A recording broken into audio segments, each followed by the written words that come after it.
Viewers welcome back in our programme जी। Doctor साहब हुण साडे दर्शकों नूं दसो अज दे दिन दी की इतिहासक अहमियत है।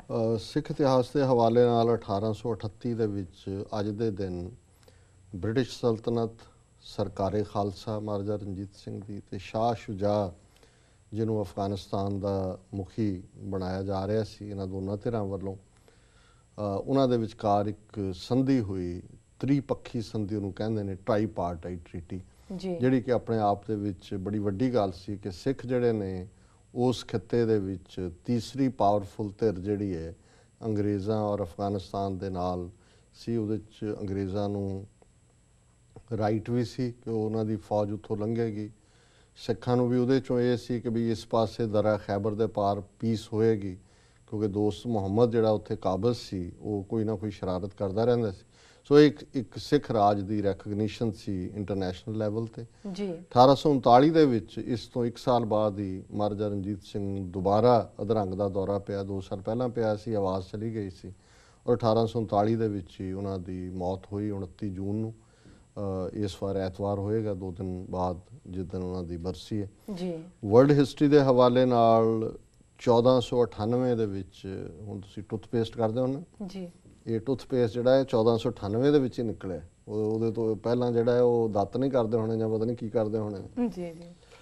1819 दे विच WK क्लार्कसन ने बाइसिकल पेटेंट करवाया। हुण तां साइकिल दा की कुछ बन गया, जहाज पहुँच गए, लेकिन उन्हें अजे पेटेंट लिया सी साइकिल चलाउण दा। 1843 दे विच हांगकांग नूं ब्रिटिश कॉलोनी डिकलेयर किया गया। 1848 च पहला फर्स्ट प्योर फूड लॉ अमरीका दे विच इनैक्ट होया।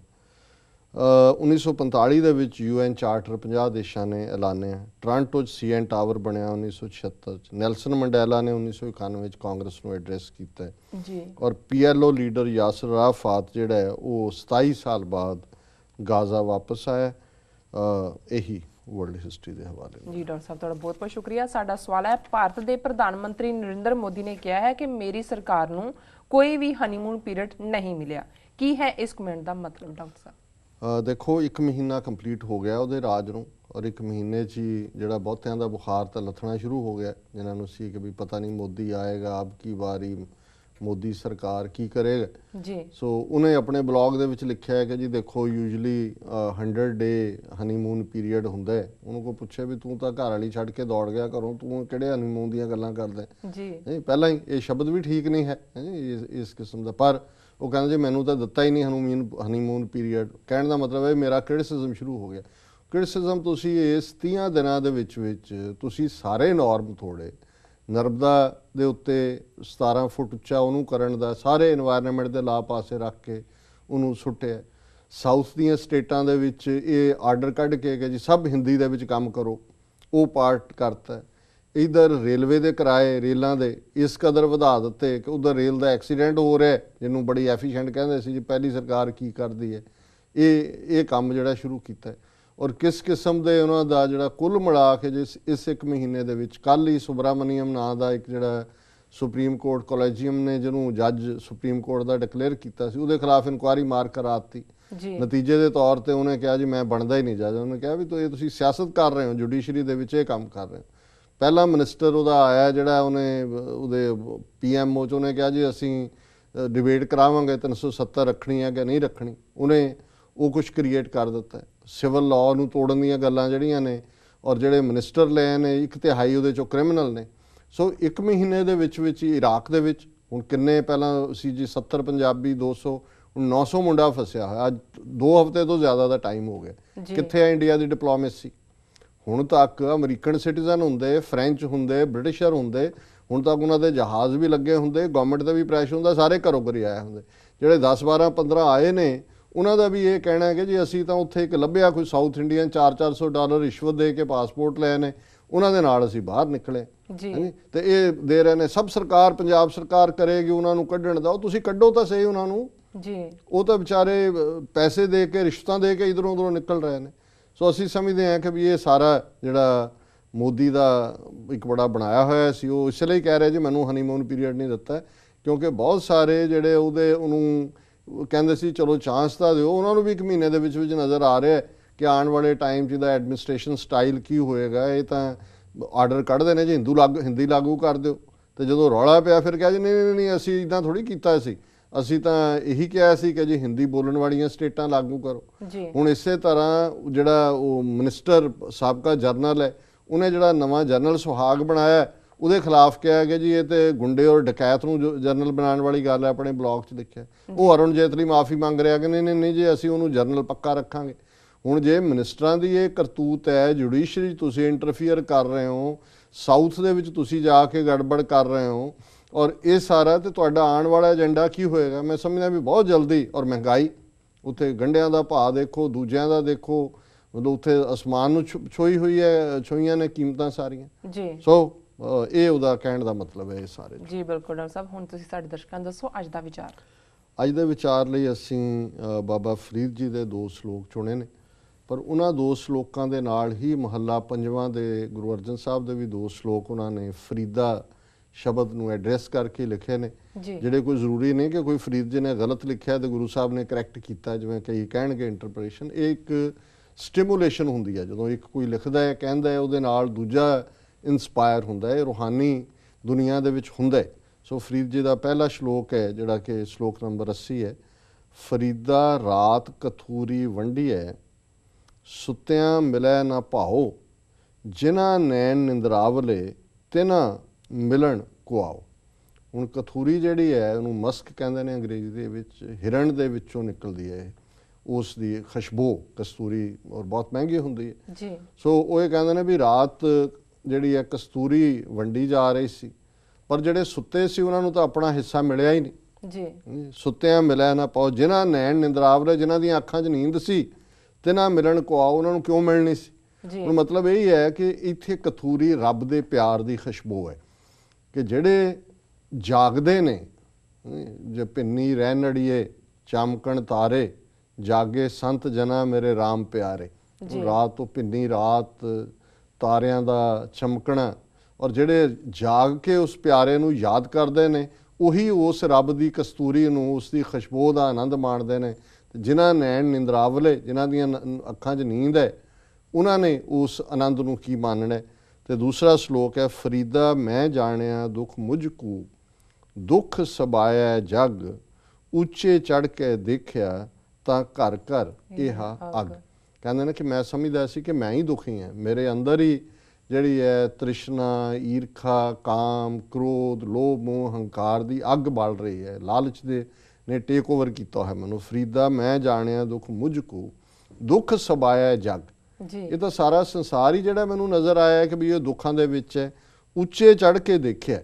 ਹੁਣ ਉੱਚੇ ਕੋਈ ਇਹ ਨਹੀਂ ਹੈ ਵੀ ਪਹਾੜ ਦੇ ਉੱਤੇ ਚੜ੍ਹ ਗਏ, ਕਈਆਂ ਨੇ ਲਿਖਿਆ ਅੰਗਰੇਜ਼ੀ ਟ੍ਰਾਂਸਲੇਸ਼ਨ ਕਲਾਈਮਡ ਦਾ ਹਿਲ, ਘਰ ਘਰ ਇਹ ਆਗ। ਉੱਚੇ ਚੜ੍ਹ ਕੇ ਕਿ ਜਦੋਂ ਮੈਂ ਸੁਰਤ ਦੇ ਖੰਭਾਂ ਦੇ ਉੱਤੇ ਉਸ ਉਚਾਈ ਦੇ ਨਾਲ ਬਾਕੀਆਂ ਨਾਲੋਂ ਵੱਖ ਹੋ ਕੇ ਦੇਖਿਆ ਕਿ ਇਹ ਅੱਗ ਤਾਂ ਹਰ ਇੱਕ 'ਚ ਬਲ ਰਹੀ ਹੈ, ਇਹ ਤਾਂ ਅੱਗ ਜਨਮ ਦੇ ਨਾਲ ਹੀ ਆ ਜਾਂਦੀ ਹੈ ਜੀ। ਜਿਹੜੀ ਲਿਵ ਛੁੜਕੀ ਲੱਗੀ ਤ੍ਰਿਸ਼ਨਾ, ਮਾਇਆ ਅਮਰ ਵਰਤਾਇਆ। ਜਿਵੇਂ ਹੀ ਜਨਮ ਹੁੰਦਾ ਹੈ ਤ੍ਰਿਸ਼ਨਾ ਆ ਜਾਂਦੀ ਹੈ, ਮਾਇਆ ਅਮਰ ਵਰਤਾਇਆ, ਅਮਰ ਹੁਕਮ ਨੂੰ ਕਹਿੰਦੇ ਨੇ, ਫਿਰ ਮਾਇਆ ਦਾ ਹੁਕਮ ਚੱਲਣ ਲੱਗ ਜਾਂਦਾ। ਸੋ ਜੇ ਇਸ ਮਾਇਆ ਦੇ ਹੁਕਮ ਵਾਲੇ ਸੰਸਾਰ ਦੇ ਵਿੱਚ ਨਿਰੰਕਾਰ ਦੀ ਯਾਦ ਹੋਏ, ਫਿਰ ਤੁਸੀਂ ਇਸ ਤੋਂ ਛੁਟਕਾਰਾ ਪਾ ਸਕਦੇ ਹੋ। ਇਹ ਮਾਇਆ ਮੋਹਣੀ ਜਨੇਤ ਭਰਮ ਭੁਲਾਇਆ, ਮਾਇਆ ਤਾਂ ਮੋਹਣੀ ਤੈਨੇ ਕੀਤੀ ਜਿਨ ਠਗੋਲੀ ਪਾਈ ਹੈ, ਕੁਰਬਾਨ ਕੀਤਾ ਤਿਸੈ ਵਿਟੋ ਜਿਨ ਮੋਹ ਮਿੱਠਾ ਲਾਇਆ, ਕਹਿ ਨਾਨਕ ਮਨ ਚੰਚਲ ਚਤਰਾਈ ਕਿਨੇ ਨਾ ਪਾਇਆ। ਇਹ ਚਤਰਾਈਆਂ ਵੀ ਆ ਜਾਂਦੀਆਂ ਨੇ, ਇਹ ਮੋਹਣੀ ਬੀਬੀ ਵੀ ਆ ਜਾਂਦੀ ਹੈ, ਠੱਗਣ ਵਾਲੀ, ਠਗੋਲੀ। ਠੱਗ ਵੀ ਤਾਂ ਗੱਲਾਂ ਬਾਤਾਂ 'ਚ ਹੀ ਠੱਗਦੇ ਨੇ ਜੀ। ਸੋ ਇਹਨਾਂ 2 ਸ਼ਲੋਕਾਂ ਦੇ ਨਾਲ ਫਿਰ ਮਹੱਲਾ 5ਵਾਂ ਥੱਲੇ ਗੁਰੂ ਅਰਜਨ ਸਾਹਿਬ ਨੇ 2 ਸ਼ਲੋਕ ਕਹੇ। ਫਰੀਦਾ ਭੂਮ ਰੰਗਾਵਲੀ, ਮੰਝ ਵਸੂਲਾ ਬਾਗ, ਜੋ ਜਨ ਪੀਰ ਨਵਾਜਿਆ ਤਿਨ੍ਹਾਂ ਅੰਚ ਨਾ ਲਾਗ। ਕਿ ਫਰੀਦ ਜੀ ਨੂੰ ਸੰਬੋਧਨ ਕਰਕੇ ਕਹਿੰਦੇ ਨੇ, ਰਚਨਾ ਗੁਰੂ ਅਰਜਨ ਸਾਹਿਬ ਦੀ ਹੈ, ਕਿ ਇਹ ਜਿਹੜਾ ਸੰਸਾਰ ਹੈ ਇਹ ਬੜਾ ਖੂਬਸੂਰਤ ਹੈ। ਰੰਗਾਵਲੀ ਹੁੰਦਾ ਰੰਗਾਂ ਵਾਲਾ, ਬੜਾ ਖੂਬਸੂਰਤ, ਬੜਾ ਮੌਜ਼ੇਕ ਹੈ, ਇਹਦੇ 'ਚ ਹਰ ਚੀਜ਼ ਹੈ। ਫਰੀਦਾ ਭੂਮ ਰੰਗਾਵਲੀ, ਮੰਝ ਵਸੂਲਾ ਬਾਗ, ਪਰ ਉਹਦੇ ਵਿਚਕਾਰ ਮੰਝ ਸੈਂਟਰ ਨੂੰ ਕਹਿੰਦੇ ਨੇ, ਮਾਝਾ ਜਿਵੇਂ ਹੁੰਦਾ ਉਹ ਸੈਂਟਰ ਹੈ, ਵਸੂਲ ਉਹਦੇ ਵਿਚਕਾਰ ਕੰਡਿਆਂ ਦਾ ਬਾਗ ਹੈ, ਵਸੂਲਾ ਕੰਡਿਆਂ ਨੂੰ ਕਹਿੰਦੇ ਨੇ। ਕਿ ਇਸ ਖੂਬਸੂਰਤ ਦੁਨੀਆ ਦੇ ਵਿੱਚ ਵਿਚਕਾਰ ਕੰਡਿਆਂ ਦਾ ਬਾਗ ਹੈ। ਉਹ ਕੀ ਹੈ? ਜੋ ਜਨ ਪੀਰ ਨਵਾਜਿਆ ਤਿਨਾ ਅੰਚ ਨਾ ਲਾਗ। ਪਰ ਜਿਹੜੇ ਇਸ ਕੰਡਿਆਲੇ ਬਾਗ ਦੇ ਵਿੱਚ ਮੋਹ ਮਾਇਆ ਅਮਰ ਵਰਤਾਇਆ, ਕੰਡੇ ਇਹ ਨੇ ਕਿ ਮਾਇਆ ਦਾ ਜਿਹੜਾ ਅਮਰ ਹੁਕਮ ਚੱਲ ਰਿਹਾ ਹੈ ਇਹ ਕੰਡੇ ਨੇ। ਪਰ ਬਾਬਾ ਗੁਰੂ ਅਰਜਨ ਸਾਹਿਬ ਕਹਿੰਦੇ ਨੇ ਕਿ ਜਿਹੜਾ ਰੱਬ ਦੇ ਬੰਦਿਆਂ ਦੇ ਨਾਲ ਜੁੜੇ ਹੋਏ ਨੇ, ਪੀਰ ਨਵਾਜਿਆ ਆਪਣੇ ਪੀਰ ਨੂੰ, ਮੁਰਸ਼ਦ ਨੂੰ, ਗੁਰੂ ਨੂੰ, ਨਬੀ ਨੂੰ, ਅਵਤਾਰ ਨੂੰ, ਜਿਹਨੂੰ ਵੀ ਕੋਈ ਬਿਲੀਵ ਕਰਦਾ ਹੈ, ਜਿਹੜਾ ਉਸ ਦੀਆਂ ਸਿੱਖਿਆਵਾਂ ਤੇ ਚੱਲਦਾ ਹੈ ਤੇ ਨਾ ਅੰਚ ਨਾ ਲਾਗ ਹੈ ਕਿ ਉਹਦੇ ਤੇ ਸਕ੍ਰੈਚ ਵੀ ਨਹੀਂ ਆਉਂਦਾ। ਉਹ ਇਸ ਕੰਡਿਆਂ ਚੋਂ ਵੀ, ਕੰਡੇ ਤੁਹਾਨੂੰ ਲੱਗ ਜਾਣ ਕਦੇ ਝਾੜੀਆਂ ਚੋਂ ਨਿਕਲੇ ਹੋਂ, ਫਿਰ ਪਤਾ ਲੱਗਦਾ ਵੀ ਜਦੋਂ ਕੰਡੇ ਪਹੁੰਚਦੇ ਨੇ, ਪੁੱਟਦੇ ਨੇ ਕਿਉਂ ਜਿਹੇ ਹੁੰਦੇ ਨੇ। ਤੇ ਗੁਰੂ ਸਾਹਿਬ ਕਹਿੰਦੇ ਨੇ ਵੀ ਤੇ ਨਾ ਅੰਚ ਨਾ ਲਾਗ, ਕਿ ਉਹਨਾਂ ਨੂੰ ਸਕ੍ਰੈਚ ਵੀ ਨਹੀਂ ਆਉਂਦਾ। ਔਰ ਦੂਸਰਾ ਸ਼ਲੋਕ ਹੈ, ਫਰੀਦਾ ਉਮਰ ਸੁਹਾਵੜੀ ਸੰਗ ਸਵਨੜੀ ਦੇ ਵਿਰਲੇ ਕਈ ਪਾਈਨ ਜਿਨ੍ਹਾਂ ਪਿਆਰੇ ਨੇ। ਇਹ ਵੀ ਗੁਰੂ ਅਰਜਨ ਸਾਹਿਬ ਦਾ ਕਿ ਇਹ ਉਮਰ ਜਿਹੜੀ ਹੈ ਬਹੁਤ ਸੋਹਣੀ ਹੈ, ਬਹੁਤ ਵਧੀਆ ਬੀਤ ਰਹੀ ਹੈ। ਸੰਗ ਸਵਨੜੀ ਦੇ, ਸਵਨੜੀ ਹੁੰਦਾ ਬੜੀ ਖੂਬਸੂਰਤ, ਸਰੀਰ ਵੀ ਬੜਾ ਨਰੋਆ ਹੈ, ਬੜਾ ਖੂਬਸੂਰਤ ਹੈ, ਸੰਸਾਰ ਵੀ ਬੜਾ ਸੋਹਣਾ, ਪਰ ਬਹੁਤ ਸਾਰੇ ਇਸ ਸੁਹੱਪਣ ਦੇ ਵਿੱਚ, ਇਸ ਖੂਬਸੂਰਤੀ ਦੇ ਵਿੱਚ ਹੀ ਗਵਾਚ ਜਾਂਦੇ ਨੇ। ਵਿਰਲੇ ਕਈ ਪਾਈਨ ਜਿਨ੍ਹਾਂ ਪਿਆਰੇ ਨੇ, ਇਸ ਸੰਸਾਰ ਦੇ ਵਿੱਚ ਕੋਈ ਵਿਰਲੇ ਹੋਣਗੇ ਜਿਨ੍ਹਾਂ ਨੂੰ ਪਿਆਰੇ ਦੇ ਨਾਲ ਨੇ ਹੈ, ਨਿਰੰਕਾਰ ਦੇ ਨਾਲ ਇਸ਼ਕ ਹੈ, ਨਿਰੰਕਾਰ ਦੇ ਨਾਲ ਮੁਹੱਬਤ ਹੈ, ਆਪਾ ਜਿਨ੍ਹਾਂ ਨੇ ਨਿਰੰਕਾਰ ਨੂੰ ਦਿੱਤਾ ਹੈ।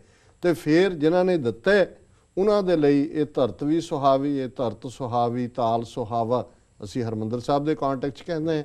ਪਰ ਫਿਰ ਉਹਨਾਂ ਲਈ ਇਹ ਦੁਨੀਆ ਜਿਹੜੀ ਹੈ ਇਹ ਉਸ ਪਿਆਰੇ ਦੀ ਯਾਦ ਦੇ ਵਿੱਚ ਜੇ ਤੁਸੀਂ ਜੀਵਨ ਗੁਜ਼ਾਰਦੇ ਹੋ, ਫਿਰ ਉਠਤ ਸੁਖੀਆ ਬੈਠਤ ਸੁਖੀਆ, ਭਉ ਨਹੀਂ ਲਾਗੇ ਜਾਂ ਐਸੇ ਬੁਝੀਐ, ਰਾਖਾ ਏਕ ਹਮਾਰਾ ਸੁਆਮੀ ਸਗਲ ਘਟਾ ਕੇ ਅੰਤਰਜਾਮੀ। ਸੋ ਫਿਰ ਉਸ ਆਨੰਦ ਦੇ ਵਿੱਚ ਹੀ ਉੱਠਦਿਆਂ ਬੈਠਦਿਆਂ ਸੁੱਖ ਹੁੰਦਾ, ਫਿਰ ਕੰਡੇ ਵੀ ਨਹੀਂ ਚੁੱਭਦੇ, ਫਿਰ ਦੁੱਖ ਵੀ ਨਹੀਂ ਹੁੰਦਾ, ਫਿਰ ਉਹ ਅੱਗ ਵੀ ਨਹੀਂ ਸਾੜਦੀ, ਜਿਹਨੂੰ ਫਰੀਦ ਜੀ ਨੇ ਸ਼ੁਰੂ 'ਚ ਕਿਹਾ ਸੀ ਕਿ ਘਰ ਘਰ ਇਹ ਅੱਗ, ਹਰ ਘਰ 'ਚ ਅੱਗ ਲੱਗੀ ਹੋਈ ਹੈ। ਸੋ ਇਹ ਅੱਜ ਦਾ ਵਿਚਾਰ ਜੀ। ਡਾਕਟਰ ਸਾਹਿਬ ਤੁਹਾਡਾ ਬਹੁਤ ਬਹੁਤ ਧੰਨਵਾਦ, ਤੁਸੀਂ ਅੱਜ ਦਾ ਵਿਚਾਰ ਸਾਡੇ ਦਰਸ਼ਕਾਂ ਨਾਲ ਸਾਂਝਾ ਕੀਤਾ। ਵਿਊਅਰਸ, ਸਾਡੇ ਪ੍ਰੋਗਰਾਮ ਦਾ ਸਮਾਂ ਇੱਥੇ ਸਮਾਪਤ ਹੁੰਦਾ। ਤੁਸੀਂ ਆਪਣੇ ਰਾਏ ਤੇ ਸੁਝਾਅ ਸਾਨੂੰ ਭੇਜਣਾ ਨਾ ਭੁੱਲਣਾ। ਸਾਡੇ ਇਸ ਪਤੇ ਤੇ SOS@tv84.tv ਤੇ ਅਸੀਂ ਆਪਣਾ ਪ੍ਰੋਗਰਾਮ ਲੈ ਕੇ ਫਿਰ ਦੁਬਾਰਾ ਹਾਜ਼ਰ ਹੋਵਾਂਗੇ। ਤਦ ਤੱਕ ਲਈ ਮੈਨੂੰ ਤੇ ਆਪਣੇ ਡਾਕਟਰ ਨੂੰ ਆਗਿਆ ਦਿਓ। ਵਾਹਿਗੁਰੂ ਜੀ ਕਾ ਖਾਲਸਾ, ਵਾਹਿਗੁਰੂ ਜੀ ਕੀ ਫਤਿਹ।